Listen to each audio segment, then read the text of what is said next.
Good morning, and welcome to the DFS Army YouTube channel. I am Razzle11, and you can find me on X at Razzle11Grinds. Going to take a look at the pitching for today, the 1st of June. It is Sunday. We do have an 11-game main slate for us today. One of the larger Sunday slates that we are going to see all season. It does start in under 3 hours now. Kind of gotten used to the 12:30 p.m. Central Time start on Sundays, but we get it moved up about a half an hour here. So we don't have a whole lot of time to get into this slate. We do not have any weather to worry about as far as delayed PPDs, etc. A couple games in the 80s, most in the 70s. Winds generally blowing across the field in most places. A little out in Atlanta could play a factor, and in Cleveland could also play a factor. Direction in Philadelphia could be important. Hopefully we can find that out at some point. In Wrigley, but only at 8 miles per hour. That's pretty light in general. But this allows us to just focus on only the pitching matchups.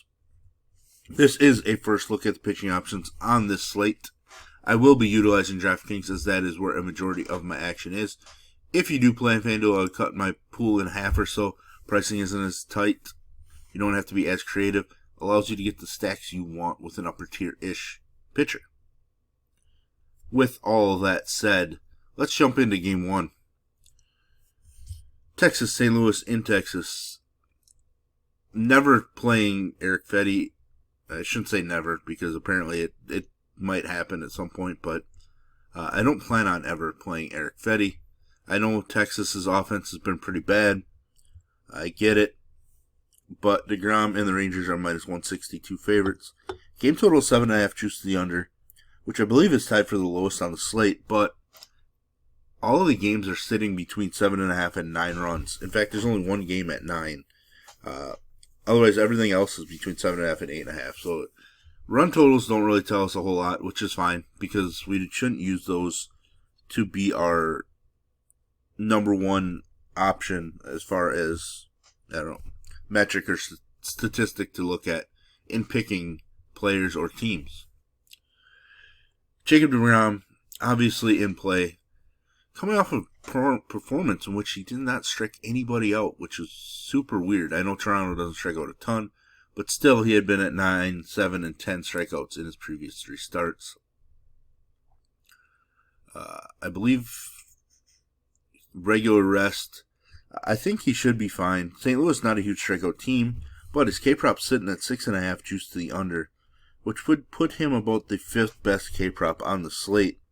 And he's plus 110 to earn the W, which puts him, I think, 4th in terms of likeliest to earn the W, so pretty solid spot. I don't expect him to be super popular.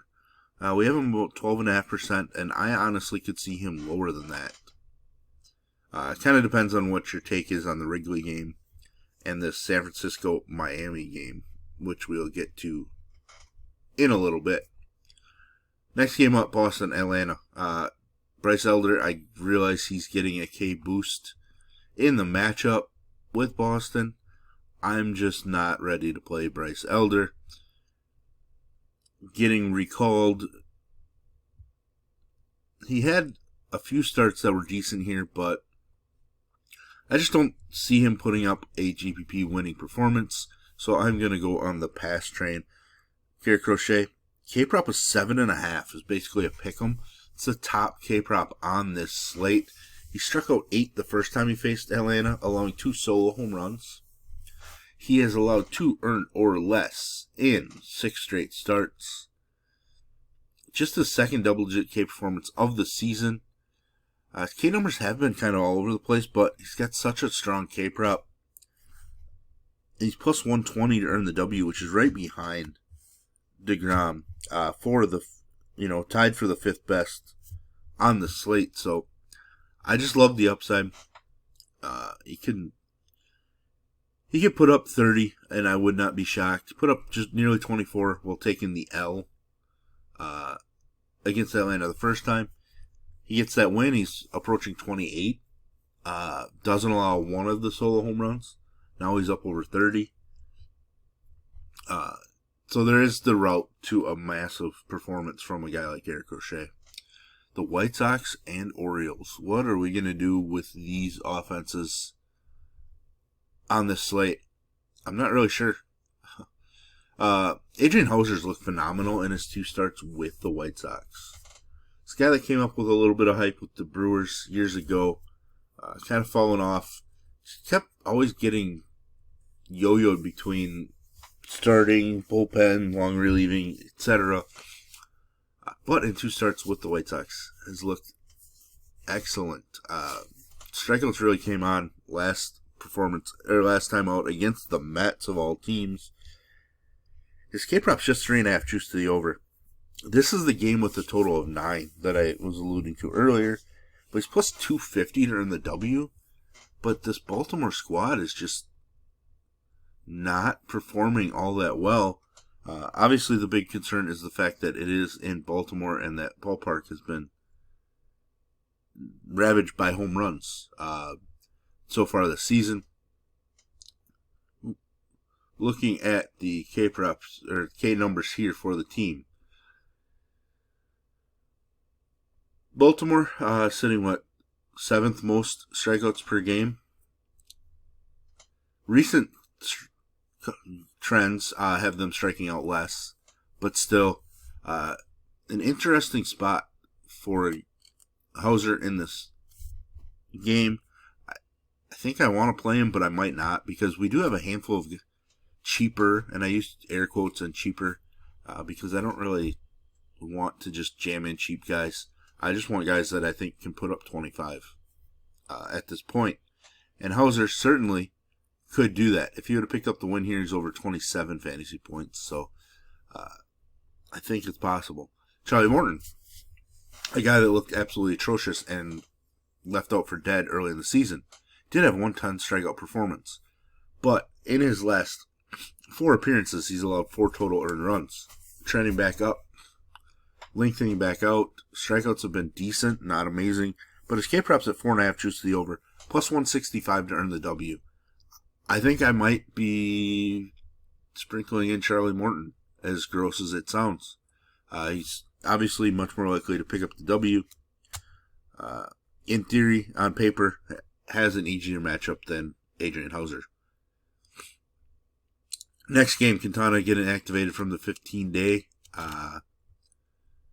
He could be fine. He actually been fine most of the season with the Brewers. I just don't really want to use him. Probably a mistake for me to just write him off, but I'm not overly excited about using him. And, his best start of the season came against Arizona, put up 21.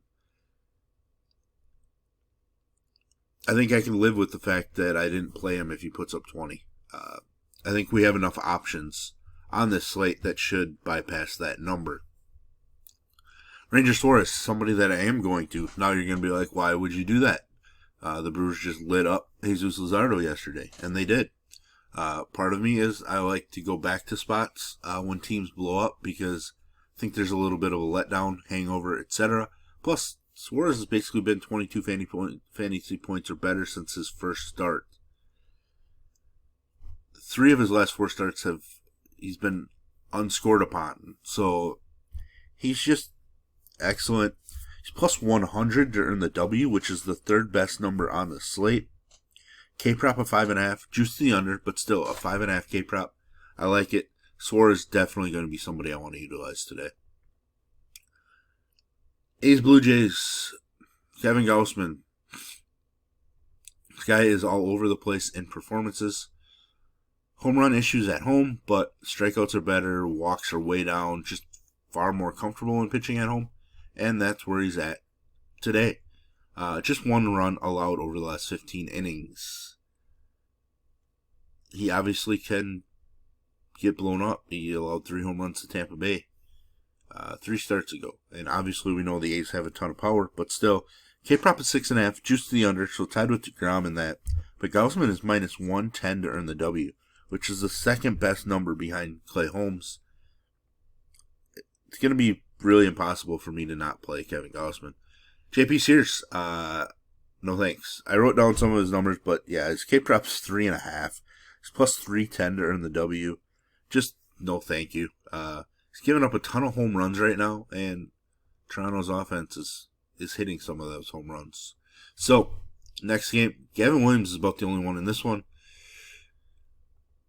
He's volatile as well. Walks have been a huge issue at times. More than at times, but huge issue. But the strikeout upside in this matchup is intriguing. This K-prop 6.5 juice to the over, which is tied for the second best. He's plus 130 to earn the W, which is just behind Kroce, Hunter Brown, deGrom, etc. A lot of the prop numbers scream play Gavin Williams. There's volatility to it. He's not going to have a bunch of clean innings. He needs those strikeouts to pay off, but somebody I'm intrigued enough about. The Mets taking on the Rockies. Mets, Klay Holmes, just play pitching against Colorado. Holmes has really kind of come down from a decent stretch in April. Still has some upside, but he's just kind of been cruising along. More walks. Some home runs have been happening. Hasn't been picking up wins. Strikeouts haven't been great, but his K-prop 6.5 juice to the over. Second best K-prop. He's minus 140 to earn the W. And the Mets are massive, minus 410 favorites on the slate. Holmes going to be the most popular pitcher, as we saw earlier. Gavin Williams is second on that list, which is a little shocking. One of my favorite matchups on the day for pitching, Hayden Burnsong, been decent, shows some upside and then kind of struggles a little bit. Decent matchup for him. 5.5 is his K-prop, juice to the under. Plus, he's plus 225 to earn the W, despite being the Giants being minus 122 favorites. Ryan Weathers plus 215 to earn the W, despite being the underdog. Has looked sensational, actually, since being activated. Over 25 fantasy points last game if he picks up the W. K-prop of 4.5, juice to the over. I like Ryan Weathers a lot on the slate, I will be honest. I think I'm going to end up with Burnsong, but Ryan Weathers for sure is in my pool. Tampa Bay, Houston. Hunter Brown, don't really have to say much about him. Can obviously struggle. He did struggle against Tampa Bay, at Tampa Bay. I like to see a bounce back here. And he's got plenty of upside, so I'm going to go there for sure. K-prop is 6.5 juice to the over. It's plus 120 to earn the W. Just a strong spot with upside. Taj Bradley is somebody that intrigues me. Was strong. His best start since early April came against Houston recently. Does have a home run issue. That's always a worry, but there's upside with him. So I am going to gladly go to Taj Bradley. His K-prop's just 4.5, but this game is tied with the Cubs game with the lowest total at 7.5. So Taj Bradley going to be in play for me. Detroit, Kansas City. I wanted to consider Montero. He just doesn't have enough K upside for me. Plus Kansas City doesn't strike out a whole lot. I think his K-prop's 3.5 juice to the under, to give you an idea. Kris Bubic, somebody that I am going to play. He's been just strong across the board. Walk rate is plummeted when he's at home. Has allowed no more than one earned over his last 5 starts. Just a great option. K-prop of 5.5 juice to the over. He's plus 125 to earn the W. So Bubic certainly in play. And the big question is, what are we going to do with Wrigley? Slight wind blowing in. Game total 7.5 juice to the under, but we have 2 mediocre pitchers. I think I'm going to play Jameson Taillon, who's looked good the last couple, but notice the opponents. His K-prop's 5.5 juice to the under. Nick Martinez, K-prop 4.5 juice to the under. Taillon was plus 145 to earn the W, by the way. I just don't think we can go to Nick Martinez. He's somebody that we have used at times this season. I just don't think today is the spot. So, there we have it. There's our first look at pitching. If you enjoy what I bring to you, please hit the like button, hit the subscribe button, turn the notification bell on, get the alert anytime we drop videos here at DFS Army. If you want to join us, get access to our coaches, tools, sheets, Discord, etc. I will put links in the description below. You can use promo code RAZ, that's R-A-Z, for 10% off monthly. And as always, best of luck, everybody.